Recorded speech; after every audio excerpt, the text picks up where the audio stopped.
आप देख रहे हैं न्यूज़ अनट्रैक खबर पल भर। अगर आपको मेरा वीडियो अच्छा लगे तो इसे लाइक और शेयर ज़रूर कर दीजिएगा, और अगर मेरे चैनल पर नए हैं तो इसे सब्सक्राइब करना नहीं भूलिएगा, ताकि हम फिर मिलें एक नए वीडियो के साथ। भारत के जाने माने बिजनेसमैन और टाटा सन्स के पूर्व चेयरमैन रतन टाटा का बुधवार देर शाम निधन हो गया। 86 साल की उम्र में उन्होंने मुंबई के ब्रिच कैंडी अस्पताल में अंतिम सांस ली। उन्हें उम्र संबंधी स्वास्थ्य समस्याएं होने के चलते अस्पताल में भर्ती कराया गया था, जहां इलाज के दौरान उन्होंने दम तोड़ दिया। 28 दिसंबर 1937 को पारसी फैमिली में जन्मे रतन टाटा का जीवन लोगों के लिए प्रेरणादायक रहा है, और ऐसे कई उदाहरण मौजूद हैं।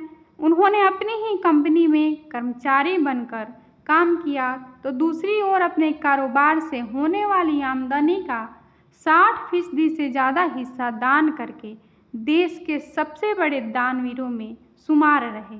यही नहीं, उन्होंने अपनी काबिलियत की दम पर जिस बिजनेस को छुआ उसे सोना बना दिया और कई लोगों की किस्मत भी बदली।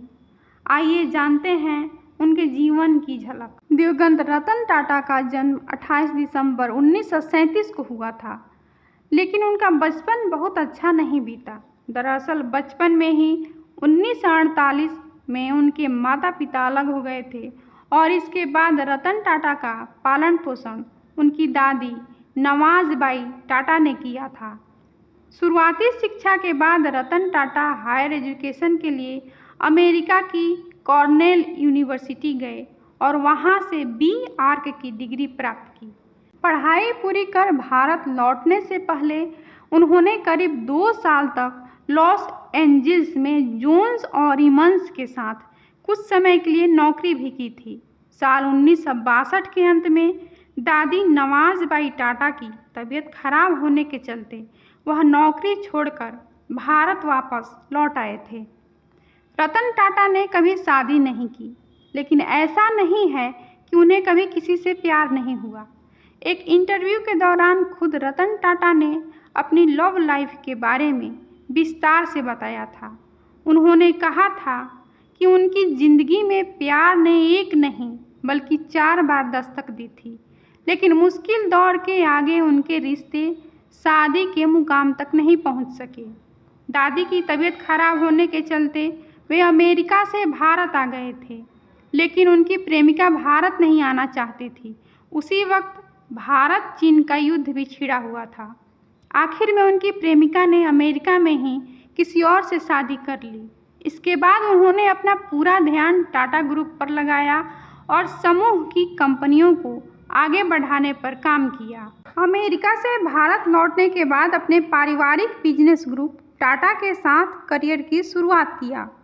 लेकिन आपको बता दें कि जिस कंपनी ने टाटा फैमिली के सदस्य मालिक की पोजीशन पर थे, उस कंपनी में रतन टाटा ने एक सामान्य कर्मचारी के तौर पर काम शुरू किया।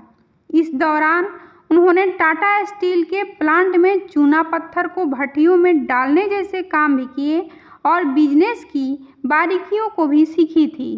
टाटा स्टील में काम करने के बाद साल 1991 में उन्होंने टाटा ग्रुप की कमान थामी और फिर शुरू हो गया टाटा की कंपनियों के बुलंदियों पर पहुंचने का सिलसिला। उन्होंने कारोबार विस्तार पर फोकस करना शुरू कर दिया। टाटा समूह की बागडोर संभालने के बाद उन्होंने वैश्विक विस्तार किया और Tata T, Tata Motors, Tata steel जैसी कंपनियों को अंतर्राष्ट्रीय मंच पर पहुंचाया। आज इन कंपनियों का कारोबार बहुत बड़ा हो चुका है और ये कंपनियां लाखों लोगों को रोजगार मुहैया कराती है।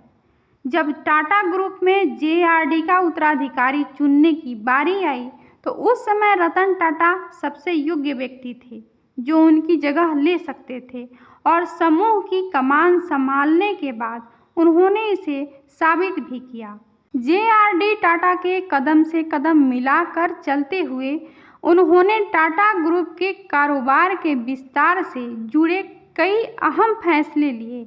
हालांकि कमान हाथ में लेने के बाद भी वो JRD टाटा से हर बड़े कदम पर अपनी राय मशविरा जरूर करते थे। 90 के दशक में ऑटोमोबाइल सेक्टर में फोर्ड फोर्ड का बड़ा नाम था, लेकिन टाटा ग्रुप की कंपनी के हाल ठीक नहीं थे और रतन टाटा ने इसकी पैसेंजर कार डिवीज़न को बेचने का मन बनाते हुए फोर्ड के साथ डील की थी। लेकिन अमेरिकन कार निर्माता फोर्ड मोटर्स के चेयरमैन बिल फोर्ड ने डील के दौरान मजाक उड़ाते हुए रतन टाटा का अपमान किया था। इसके बाद उन्होंने बिक्री का प्लान कैंसिल किया और टाटा मोटर्स को आगे बढ़ाने पर फोकस किया।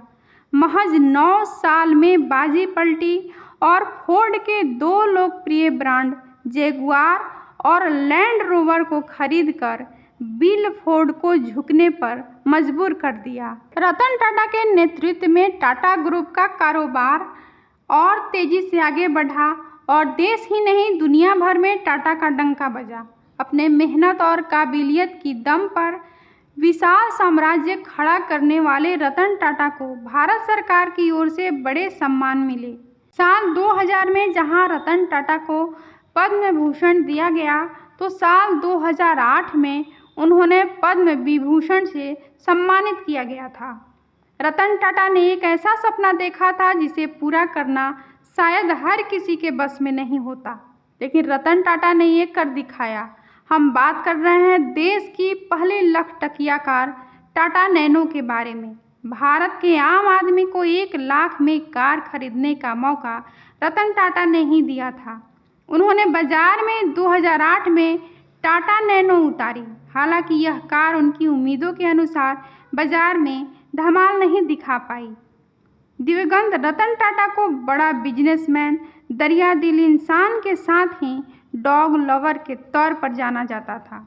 आवारा जानवरों के प्रति उनका प्यार दिखते ही बनता है। सोशल मीडिया पर भी अरबपति उद्योगपति कुत्तों के साथ अपनी तस्वीरें और उनकी सुरक्षा के लिए अपील भरी पोस्ट शेयर करते रहते थे।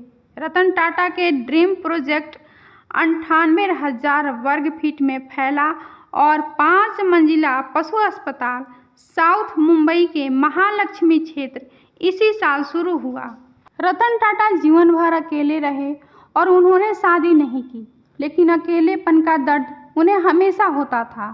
साल 2022 में बुजुर्गों की सेवा के लिए एक स्टार्टअप गुड फेलोज में इन्वेस्टमेंट का ऐलान करते हुए उनका ये दर्द दुनिया के सामने आया था। उन्होंने कहा था कि आप नहीं जानते कि अकेले रहना कैसा होता है। जब तक आप अकेले समय बिताने के लिए मजबूर नहीं होते, तब तक एहसास नहीं होगा। जब तक आप वास्तव में बूढ़े नहीं हो जाते, तब तक किसी को भी बूढ़े होने का मन बिल्कुल नहीं करता। रतन टाटा का सिर्फ अपनी ऑटोमोबाइल कंपनी टाटा मोटर्स पर ही विशेष फोकस नहीं था, बल्कि वे लग्जरी कारों की सवारी करने के भी शौकीन थे। उनके कार कलेक्शन में एक से बढ़कर एक कारें शामिल थीं। दिखावे से दूर और सादगी भरा जीवन रतन टाटा की पहचान जहां देश के एक बड़े बिजनेसमैन के रूप में होती थी, तो उनके सादा स्वभाव की भी चर्चा होती थी। उन्होंने कभी दिखावे पर फोकस नहीं किया और पूरी जिंदगी सादगी भरा जीवन जिया। रतन टाटा बेहद सादगीपूर्ण जीवन जीते थे, लेकिन उनके कई बड़े शौक भी थे। इनमें पियानो बजाना, लग्जरी कारों और विमान उड़ाने का शौक शामिल था। वह 2007 में F-16 फाल्कन उड़ाने वाले पहले भारतीय बने। भारतीय उद्योगपति रतन टाटा को देश में ही नहीं बल्कि विदेशों में भी सम्मानित किया गया था। जहां एक और उन्हें ऑस्ट्रेलिया के सर्वोच्च नागरिक सम्मान ऑर्डर ऑफ ऑस्ट्रेलिया से सम्मानित किया गया था, तो वहीं फ्रांस से भी उन्हें सर्वोच्च सम्मान मिला था। इसी साल संपन्न हुए लोकसभा चुनाव के दौरान 86 साल के रतन टाटा को मुंबई में अपना वोट डालते हुए भी देखा गया था। 5वें चरण के मतदान के दौरान रतन टाटा अपने मैनेजर शांतनु के साथ पोलिंग बूथ पर वोट डालने के लिए पहुंचे थे और उम्र के इस पड़ाव पर भी मताधिकार का इस्तेमाल करने का उत्साह उनमें साफ दिखाई दिया था। बिजनेसमैन, दानवीर, दरियादिल और पशु प्रेमी के तौर पर भारतीय कारोबारी इतिहास में अलग पहचान बनाने वाले और भारत के रतन टाटा ने 9 अक्टूबर 2024 को दुनिया को अलविदा कह दिया। रतन टाटा ऐसे बिजनेसमैन थे जो अपने कारोबार से होने वाली आमदनी का 60% से ज़्यादा हिस्सा टाटा ट्रस्ट के जरिए दान करते थे। छोटे बड़े कारोबारियों से लेकर युवाओं तक के लिए आदर्श बन चुके 86 साल की उम्र में उनका मुंबई के ब्रिज कैंडी अस्पताल में निधन हुआ। उनके निधन से पूरे देश में शोक है। उनके निधन पर प्रधानमंत्री नरेंद्र मोदी से लेकर मुकेश अंबानी तक ने शोक व्यक्त किया है।